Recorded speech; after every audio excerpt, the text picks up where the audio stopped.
সবাই প্রিয়াঙ্কা লাইফস্টাইলের নতুন আরেকটি ব্লগে আমি প্রিয়াঙ্কা আপনাদের সবাইকে স্বাগত জানাই। আজকের এখন ওই সকাল 6টার মতো বাজে আর এখন থেকে এই ব্লগটা শুরু করছি। তবে পুরো ব্লগটা প্লিজ স্কিপ না করে দেখবেন, আশা করছি খুবই ভালো লাগবে। আজ নন্দ উৎসব পালনের দিন, কিন্তু আমাদের এইদিকে নন্দ উৎসবটা সেইভাবে পালন করা হয় না। আমার বাপের বাড়ির ওই দিকটায় এই উৎসবটা খুব সুন্দর করে পালন করে। একদল মা বোনেরা তাদের গোপাল কোলে করে নিয়ে প্রত্যেক বাড়িতে গিয়ে আনন্দ করে, কাদামাটি মাখামাখি করে আর সঙ্গে চিড়ে প্রসাদ বিতরণও করা হয়। কিন্তু এই দিকটা সেই আনন্দটা পাওয়া যায় না। আমার শ্বশুর বাড়ির এলাকাতে একটা নিয়ম আছে, আজকের দিনে অন্নভোগ লাগাতে হয়। তবে আমার বাপের বাড়ির এলাকাতেও এই নিয়মটা আছে, কিন্তু এক্সট্রা যে আনন্দটা ওদের ওখানে হয় সেটা এইখানে হয় না। যেখানে যে নিয়ম সেই নিয়ম তো মেনে চলতে হবে। একটা প্রবাদ কথা আছে, যে দেশে যাই সেই ফল খাই। তবে যাই হোক, অনেক গল্প করে ফেলেছি আপনাদের সাথে। এখন সকাল সকাল বসে পড়েছি সবজি কাটতে। আজকে তো খিচুড়ি বানাবো ভগবানের জন্য, সেই জন্য কিছুটা সবজি কেটে নিলাম আর 5 রকম ভাজা ভাজবো, সেই ভাজার সবজিটা কেটে নিয়েছি। কিন্তু শাকটা কাটিনি, তাই তৃষ্ণার বাবাকে বললাম তুমি যখন বসে আছো আমার শাকটা একটু কেটে দাও। সেই টাইমে আমি গ্যাস ধরিয়ে দিয়েছি আর তাড়াতাড়ি ভাজাগুলো ভাজা হয়ে গিয়েছে।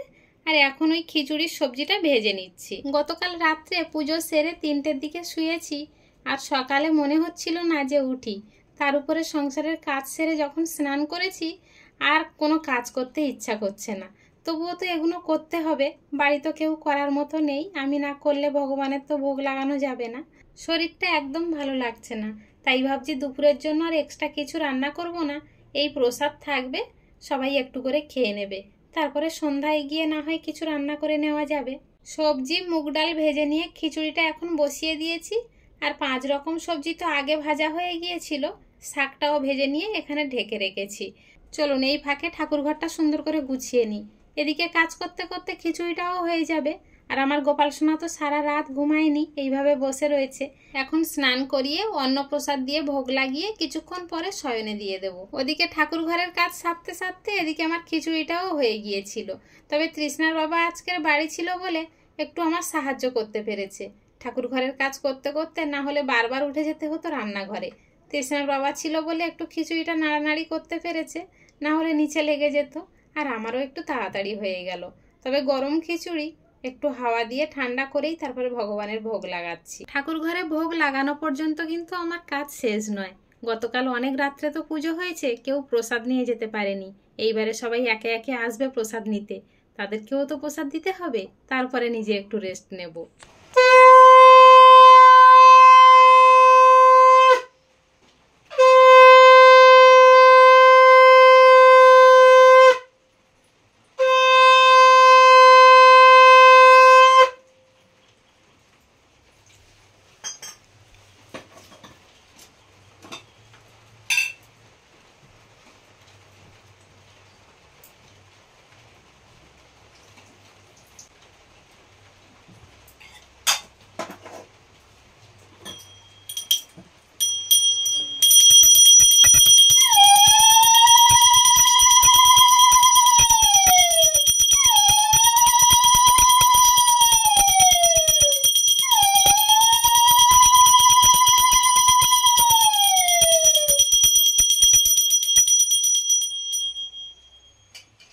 ঠাকুর ঘরের পুজো সেরে নিয়েছি, এবারে সবাইকে প্রসাদ দিতে হবে। সেই জন্য আর ব্লগটা বেশি বাড়াচ্ছি না, একা হাতে সব কিছু পেরে ওঠা যাচ্ছে না। চলুন তাহলে আজকের এই ব্লগটা এখানেই শেষ করছি। দেখা হচ্ছে খুব শীঘ্রই নতুন আরেকটি ব্লগের সাথে। ততক্ষণ পর্যন্ত সবাই ভালো থাকবেন, সুস্থ থাকবেন, সাবধানে থাকবেন। আর ব্লগটি কেমন হলো অবশ্যই কমেন্টে জানাবেন। ভালো লাগলে একটা লাইক করে দেবেন। সবাই ভালো থাকবেন, সুস্থ থাকবেন, সাবধানে থাকবেন।